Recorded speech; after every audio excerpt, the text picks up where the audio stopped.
आज की प्रेरक कहानी कर्मों पर आधारित है।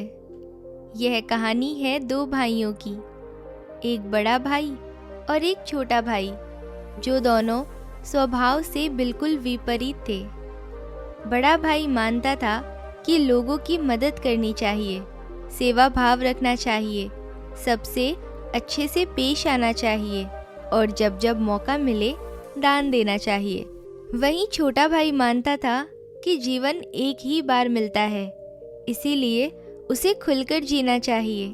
जो भी मन हो वो करना चाहिए, नशा हो, डांस बार जाना हो या और कुछ भी, जिससे खुशी मिले वो हर काम करना चाहिए। दोनों भाई अपनी अपनी मान्यताओं के हिसाब से अपना जीवन व्यतीत कर रहे थे। बड़ा भाई जो भी कमाता उसमें बड़ी मुश्किल से गुजारा कर पाता था, क्योंकि वो जब भी मौका मिलता दूसरों की मदद करता था।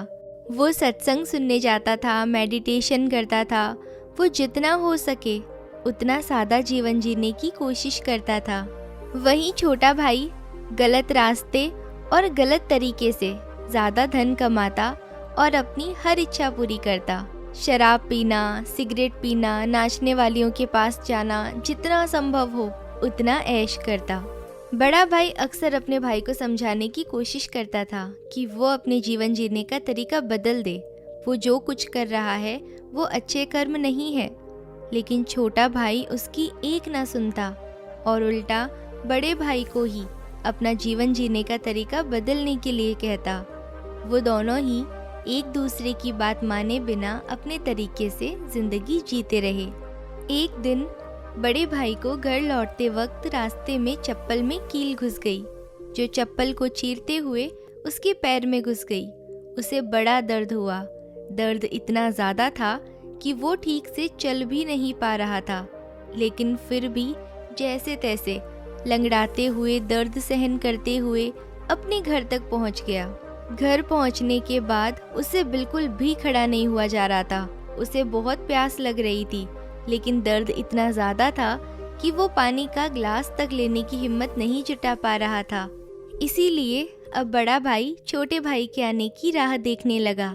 थोड़ी देर बाद जब छोटा भाई घर आया, उसके चेहरे पर बड़ी सी मुस्कान थी और वो बहुत ही ज़्यादा खुश लग रहा था। छोटे भाई को देखते ही बड़े भाई ने उससे पानी मांगा। छोटे भाई ने ठंडा पानी बड़े भाई को पिलाया और उसे क्या हुआ उसके बारे में पूछा। बड़े भाई ने बताया कि उसके पैर में कील घुस गई है। छोटा भाई बड़े भाई से बोला, देखिए, आप इतना सादा और सच्चाई भरा जीवन जीते हैं, बदले में आपको क्या मिला? और यह देखिए मैं कितना खुलकर जीवन जीता हूँ। इसीलिए आज मुझे रास्ते में ये हीरो का हार मिला है।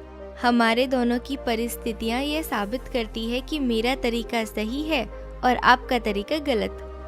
अब बड़ा भाई बहुत परेशान हो गया। फिर भी वो छोटे भाई को समझाने लगा कि नहीं, उसी का तरीका सही है। बड़ा भाई कह रहा था तरीका मेरा ही सही है, लेकिन शायद कुछ गड़बड़ है। इसीलिए हम ऐसा करते हैं, कल दोनों ज्योतिषी को अपनी कुंडली दिखाएंगे और वही बताएगा कि आखिर क्या दिक्कत है। वो जिस ज्योतिषी की बात कर रहे थे वो बहुत ही बड़ा और जाना माना ज्योतिषी था। उसकी कोई भी भविष्यवाणी कभी गलत नहीं होती थी। छोटा भाई हीरे का हार मिलने की वजह से बहुत खुश था, इसीलिए वो भी बड़े भाई के साथ जाकर कुंडली दिखाने के लिए राजी हो गया। अगली सुबह दोनों भाई अपनी अपनी कुंडली लेकर उस ज्योतिषी के पास पहुंच गए। बड़े भाई ने जब अपनी कुंडली ज्योतिषी को दिखाई तो उस कुंडली को देखते ही ज्योतिषी बोला, बाप रे बाप, किस अभागे की कुंडली है, यह तो अब तक मर गया होगा। बड़ा भाई कुछ नहीं बोला और फिर छोटे भाई की कुंडली ज्योतिषी को पढ़ने के लिए दे दी। उसकी कुंडली देखते ही ज्योतिषी खुशी से बोल पड़ा, यह तो बहुत अच्छी कुंडली है, इसमें तो राजयोग लिखा हुआ है, यह जरूर अब तक मंत्री बन गया होगा।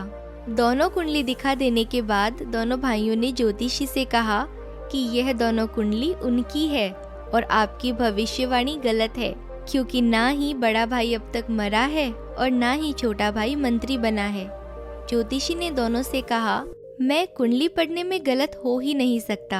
हाँ, अगर तुम्हारे कर्म कुछ ऐसे हो तो तुम्हारी कुंडली में लिखा बदल जरूर सकता है। ज्योतिषी ने पहले बड़े भाई से और बाद में छोटे भाई से उनके जीवन जीने का तरीका और वह कैसे कर्म करते हैं उसके बारे में विस्तार से जाना।